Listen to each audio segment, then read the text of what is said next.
1987 میں پہلی بیٹی کی شادی پر میں اتنا ہی بدحواس تھا جتنا ہر باپ کو ہونا چاہیے۔ بارات کے 700 مہمانوں کے کھانے کا انتظام کرنا تھا۔ جون ایلیے نے مشورہ دیا، جانی رئیس بھائی سے پوچھ، ان کے قبضے میں جنات ہیں۔ رئیس امروی فکر سخن میں محو تھے، سر اٹھا کے بولے، پگڑی والا سب کر دے گا، لالو کھیت سپر مارکیٹ کے پیچھے ملے گا۔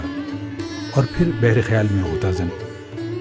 بڑی حیرانی ہوئی جب پوچھنے پر راہ چلتے پہلے ہی شخص نے ان تک پہنچا دیا۔ بان کی چارپائی گلی میں ڈالے، آتے جاتے نئے باورچیوں کو ڈانٹ رہے تھے۔ اوپر لٹے کی باسکٹ، نیچے 4 خانے کی لنگی، 70 کے پیٹے میں تھے۔ بھاری بدن، سر سید خان والی داڑھی اور گونجتی بھاری آواز۔ وہیں پٹی پر ٹک کر میں نے عرض مدعا کی۔ رئیس صاحب کے حوالے پر مسکرائے اور جنگ میں تازہ قطع دیکھ کر بولے، گرم مسالہ زیادہ ہے آج، کہہ دینا۔ خیر میاں، کیا کھلاؤ گے باراتیوں کو؟ میٹھے کا سن کر نفی میں سر ہلانے لگے۔ گاجر کا حلوہ نہیں بن سکتا۔ میں نے حیرانی سے کہا کہ سب بنا رہے ہیں۔ خفگی سے بولے، میاں سب میں ہم نہیں ہیں، نئی گاجر ہے پانی والی، کھوئے کی مار دو پھر بھی ذائقہ نہیں آتا۔ مہمان کے سامنے تو جو رکھو گے کھا لیں گے۔ پگڑی والے کی عزت خاک میں مل جائے یہ ہمیں منظور نہیں۔ میں نے اصرار نہیں کیا۔ دیگر امور طے ہو گئے تو چلتے چلتے میں کہہ بیٹھا، میں رئیس صاحب کے کہنے پر آ گیا، پتہ نہیں آپ کیسا پکاتے ہیں۔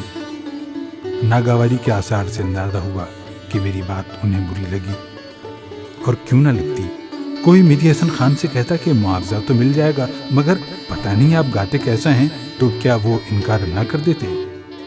پگڑی والا نے رئیس صاحب کے حوالے کا لحاظ کیا۔ تقریب سے ایک دن قبل رات 12 بجے کال بیل پر نکل کے دیکھا تو پگڑی والا خوان پوش سے ڈھکا تھال لیے موجود کسی تقریب سے لوٹے تھے۔ بولے، لو میاں دیکھو ہم کیسا پکاتے ہیں۔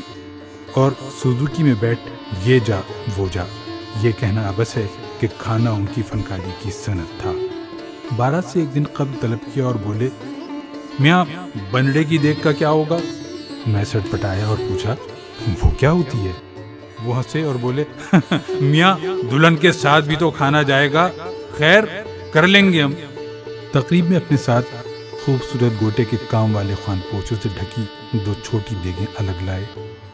خود سنہرے ترے والی پگڑی اور شیروانی میں عصا تھامے کرسی پر بیٹھے شاگردوں کو ڈانٹ ٹپٹ کرتے رہے، مگر انہوں نے میرے بیٹوں کو بھی نہیں بخشا۔ جہاں کسی کو فارغ دیکھتے ڈانٹ لگاتے، میاں مہمان ہو، آپ کی بہن کی بارات ہے، میزبان ہو تم، خیال رکھو مہمانوں کا، کسی میز پر کچھ کم تو نہیں۔ رخصتی کے بعد دیکھا تو وہ غائب، معلوم ہوا چلے گئے۔ کیسے چلے گئے؟ پیسے لیے بغیر؟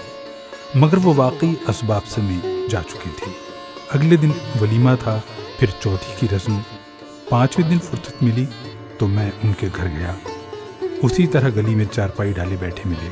میں نے گلہ کیا کہ سارا کام آپ نے بہت اچھا کیا، خرابی آخر میں کی کہ پیسے لیے بغیر چلے آئے۔ وہ مسکرائے اور بولے، میاں لڑکی والوں سے پیسے آج تک نہیں مانگے ہم نے، اللہ جانے ان پر کیسا وقت ہو۔ بیٹی کی شادی آسان نہیں ہوتی، نصیب کا ہوگا تو وہ خود ہی دے جائیں گے، جیسے تم خود آ گئے ہو، ورنہ میں کبھی مرتے دم تک نہ آتا۔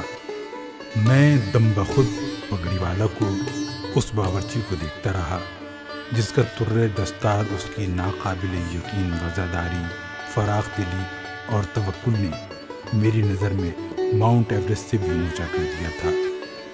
یہ 20,000 روپے کی رقم تھی۔ آج سے 27 سال پہلے کے 20,000 آج کے کم سے کم بھی 2 لاکھ تو تھے ہی شاید، جو انہوں نے 2 روپے کی طرح چھوڑ دیے تھے کہ نصیب میں ہوں گے تو مل جائیں گے۔ ان کے مرنے تک ایسا رہا کہ ہم فون کرتے تھے اور وہ تقریب کا انتظام ایسے سنبھال لیتے تھے جیسے میزبان ہم نہیں وہ ہیں۔